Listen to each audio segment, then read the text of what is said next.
विद्यार्थी मित्रों આપણે અસમય સંખ્યાઓ, સમય સંખ્યાઓ અને અસમય સંખ્યાનું સંખ્યા રેખાઓ ઉપર નિરૂપણ વિશે જોઈ ગયા। આજે અહીં આપણે સ્વાધ્યાય 1.2 જોઈશું। દાખલા નંબર 1 જોઈએ। નીચેના વિધાનો સત્ય છે કે અસત્ય કારણ સહિત ઉત્તર આપો। પહેલું વિધાન જોઈએ તો દરેક અસમય સંખ્યા એ વાસ્તવિક સંખ્યા છે।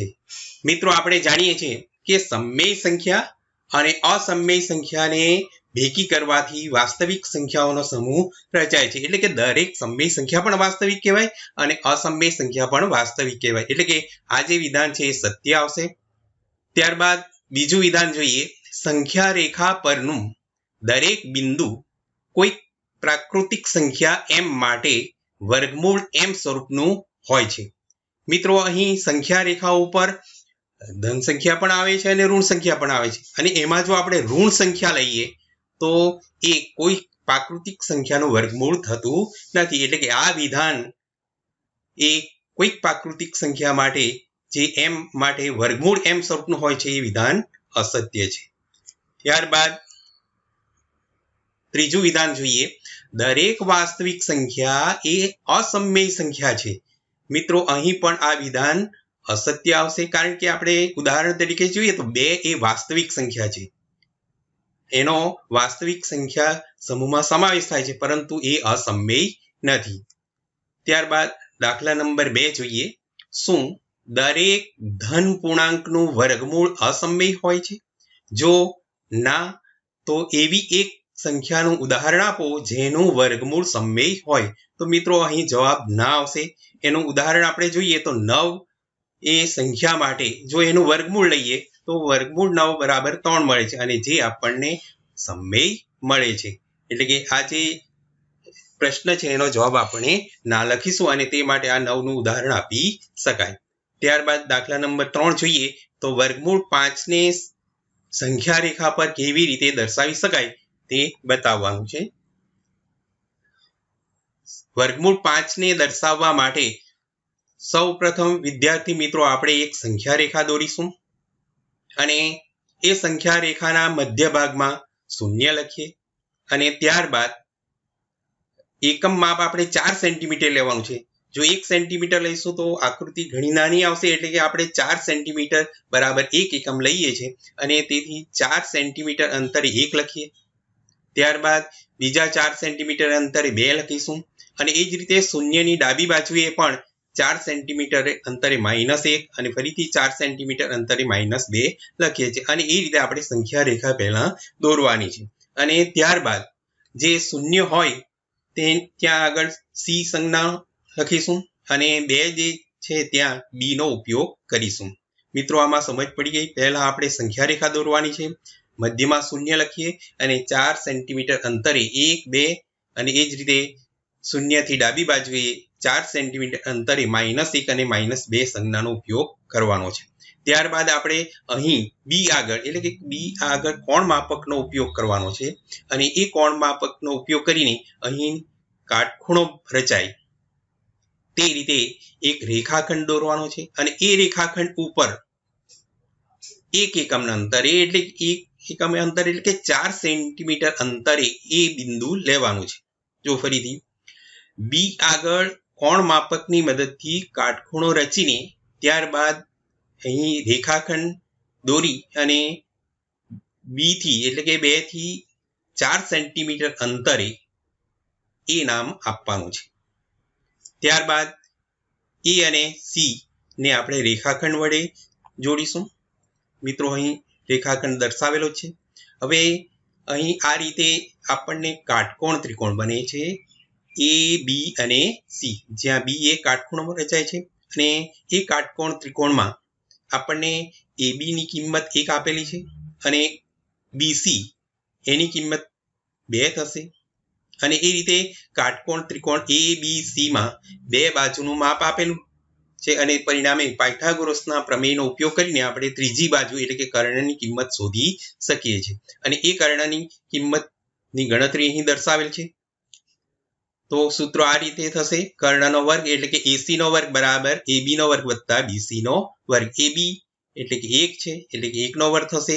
બીસી ની કિંમત 2 છે એટલે કે 2 નો વર્ગ લખાશે અને 1 નો વર્ગ 1 અને 2 નો વર્ગ 4 થાય અને ત્યારબાદ 1 વત્તા 4 કરીએ તો આપણને 5 મળે છે. હવે એસી નો વર્ગ બરાબર 5 થાય તો એસી બરાબર વર્ગમૂળ 5 થાય છે અને એ રીતે આ જે કાટકોણ ત્રિકોણમાં એસી ની જે કિંમત છે એ વર્ગમૂળ 5 બરાબર થાય.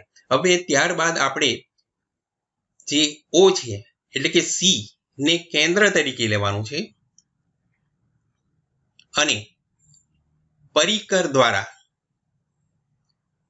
એસી જેટલી ત્રિજ્યા લઈને એક ચાપ દોરવાનું છે. આ રીતે મિત્રો ચાપ વિશે તો આપણે જોઈ ગયા છે કે વર્તુળનો નાનો ભાગ, અને એ વર્તુળનો નાના ભાગ માટે આપણે શું કરીએ છીએ, સી ને કેન્દ્ર તરીકે લઈએ છીએ અને એસી જેટલી ત્રિજ્યા લઈએ છીએ અને એક ચાપ દોરીએ છીએ અને એ ચાપ સંખ્યા રેખા જે છે એને પી બિંદુ આગળ છેદે છે અને એ રીતે પી બિંદુ જે છે એ વર્ગમૂળ 5 ને સંગત બિંદુ દર્શાવે છે.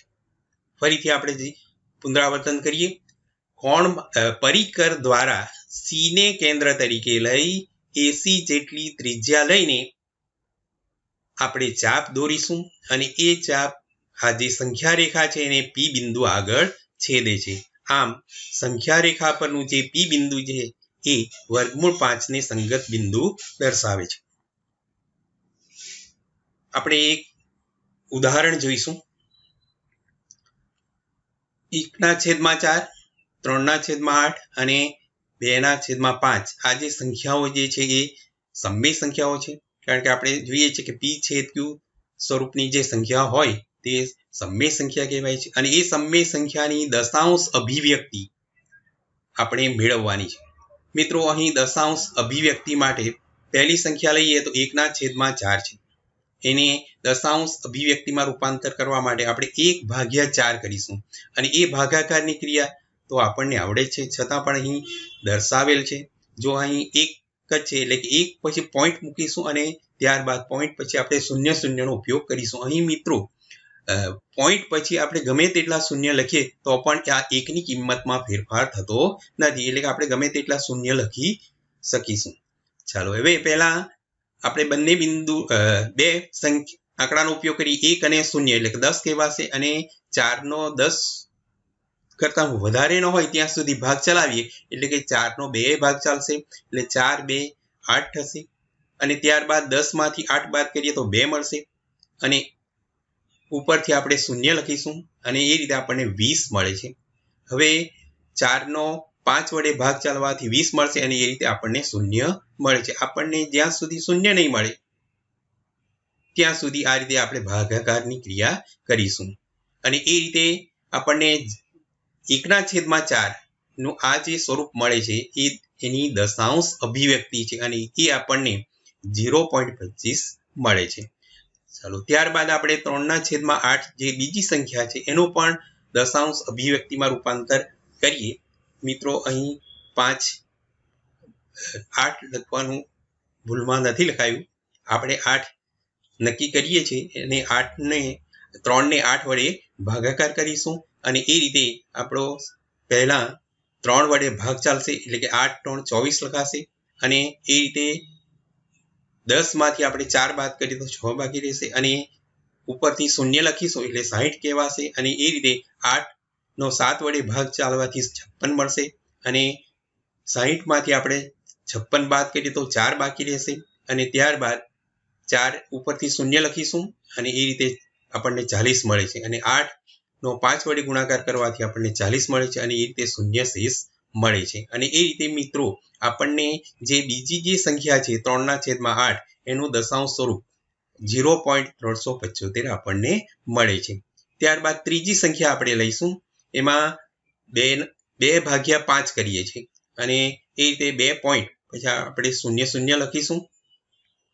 5 નો 4 વડે ભાગ કરવાથી આપણને 20 મળશે અને 20 માંથી 20 બાદ કરીએ તો 0 મળે છે અને એ રીતે આપણને 0 શેષ મળી જાય છે. આપણે ભાગાકારની ક્રિયા જ્યારે 0 મળે છે ત્યારે આગળ કરવાની જરૂર નથી અને એ રીતે 2/5 નું દશાંશ સ્વરૂપ આપણને 0.4 મળે છે.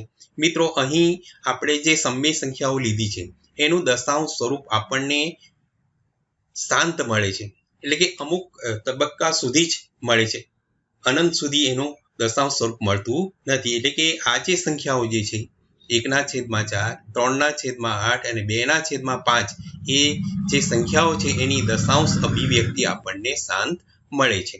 હવે કેટલીક સમય સંખ્યાઓ લઈશું કે જેનું દશાંશ સ્વરૂપ શાંત ન હોય.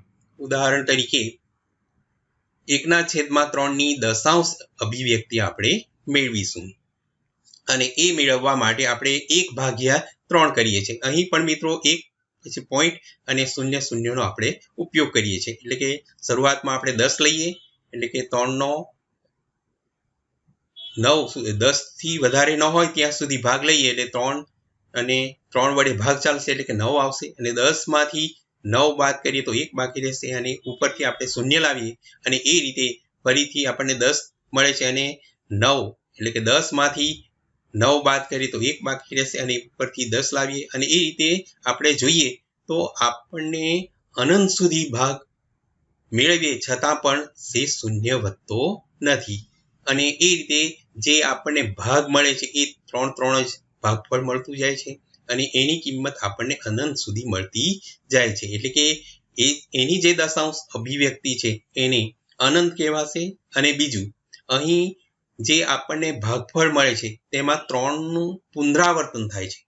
એક આંકડો જે છે 3 એનું વારંવાર પુનરાવર્તન થતું જોવા મળે છે અને આ રીતે પુનરાવર્તિત જે હોય તેને આવૃત્ત તરીકે ઓળખવામાં આવે છે. એટલે કે અહીં 1/3 ની દશાંશ અભિવ્યક્તિ આપણને અનંત મળે છે અને બીજું એની વિશેષતા છે કે તે આવૃત્ત છે અને એ રીતે આપણને જે 1/3 છે એની દશાંશ અભિવ્યક્તિ 0.333 એને 0.3 ની ઉપર 12 એટલે કે 3 આંકડાનું પુનરાવર્તન થતું હોવાથી એની ઉપર આ રીતે લીટી એટલે કે એને 12 તરીકે ઓળખવામાં આવે છે. એટલે કે 0.312 ની રીતે લખી શકાય છે. મિત્રો અહીં આપણે 2 ઉદાહરણ જોયા. એમાં પહેલા ઉદાહરણમાં શું જોયું કે જે સમય સંખ્યા હતી એનું દશાંશ સ્વરૂપ શાંત મળે છે અને આ જે ઉદાહરણ જે છે 1/3 એનું દશાંશ સ્વરૂપ આપણને અનંત અને આવૃત્ત મળે છે. એ રીતે 2 રીતે મળે છે.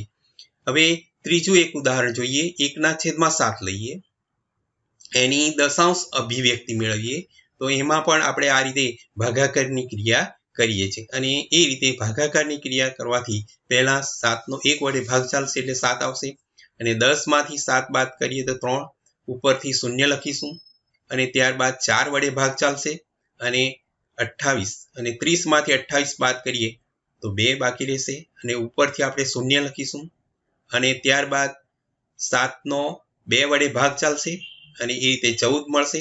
20 માંથી 14 બાદ કરીએ તો 6 બાકી રહેશે, ઉપરથી આપણે 0 લખીશું. ફરીથી હવે 7 નો 8 વડે ભાગ ચાલશે અને પરિણામે આપણને 56 મળે છે અને એ રીતે 60 માંથી 56 બાદ કરીએ તો 4 બાકી રહેશે અને 0 ઉપરથી લાવીશું અને ત્યારબાદ 7 નો 5 વડે ભાગાકાર કરવાથી 35 મળશે અને શેષ 5 બાકી રહે છે અને ફરીથી ઉપરથી 0 લખીએ અને 7 નો 7 વડે ભાગાકાર કરીએ તો 49 મળે છે અને ત્યારબાદ 50 માંથી 49 બાદ કરીએ તો 1 બાકી રહે છે.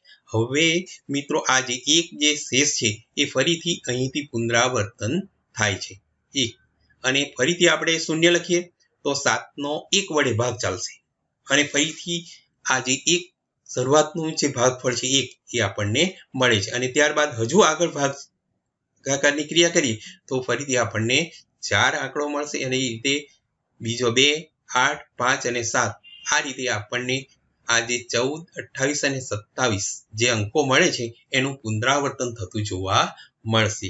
એટલે કે મિત્રો અહીં 1/7 ની દશાંશ અભિવ્યક્તિ આપણને અનંત મળે છે અને એમાં આ જે 6 આંકડા છે એનું પુનરાવર્તન એટલે કે અંકોના સમૂહનું પુનરાવર્તન થતું જોવા મળે છે અને એ રીતે આપણે આ જે સંખ્યા છે એની દશાંશ અભિવ્યક્તિ આપણને અનંત અને આવૃત્ત દશાંશ અભિવ્યક્તિ મળે છે અને અહીં મિત્રો અહીં આ જે 6 આંકડાનું પુનરાવર્તન થતું હોવાથી એની ઉપર આપણે આ રીતે લીટી એટલે કે બાર દ્વારા દર્શાવી શકાય છે.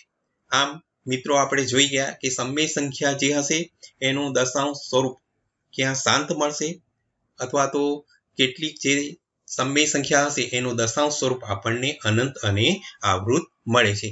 એની આપણે નોંધની રીતે લખીએ તો પહેલી નોંધ જોઈએ તો સમય સંખ્યાઓનું દશાંશ અભિવ્યક્તિ માટે આપણે સમય સંખ્યા લઈએ તો એની દશાંશ અભિવ્યક્તિ માટે આપણને બે જ વિકલ્પો મળે છે.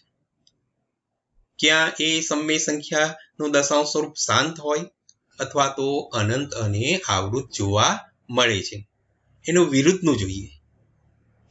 જે સંખ્યાનું દશાંશ અભિવ્યક્તિ શાંત અને અનંત આવૃત હોય તો તે સંખ્યાને સમય સંખ્યા તરીકે ઓળખવામાં આવે છે.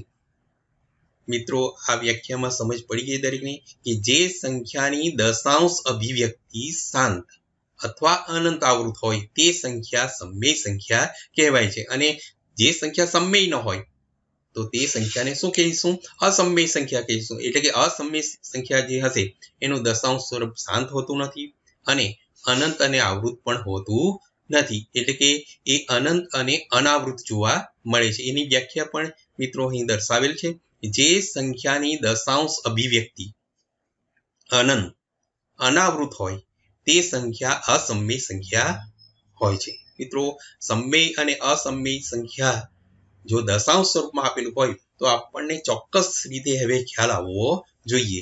જો દશાંશ સ્વરૂપ શાંત અને અનંત આવૃત હોય તો તે સમય સંખ્યા કહેવાશે અને જો દશાંશ અભિવ્યક્તિ અનંત અને અનાવૃત હોય તો તે અસમય સંખ્યા કહેવાય છે. જો અસમય સંખ્યાના અહીં ઉદાહરણ પણ આપેલા છે. જુઓ મિત્રો અહીં 0.10 પછી 100 લખેલા છે, પછી 1000 અને 10,000 એ રીતે અનંત સુધી આપણને મળે. તો અહીં આ જે દશાંશ અભિવ્યક્તિ છે એ અનંત છે અને અનાવૃત છે. એટલે કે એનું પુનરાવર્તન થતું નથી. એટલે કે એને અસમય સંખ્યા કહેવાય છે. બીજું ઉદાહરણ જોઈએ તો 1.23 અને 2 શૂન્ય લખ્યા છે અને એ રીતે અહીં પણ જે દશાંશ અભિવ્યક્તિ છે અનંત અને અનાવૃત છે અને એ જ રીતે 0.50 500 5000 50000 અને એ રીતે લખીએ અનંત સુધી તો એ આ જે દશાંશ અભિવ્યક્તિ છે એ અનંત અને અનાવૃત છે અને તેથી એ અસમય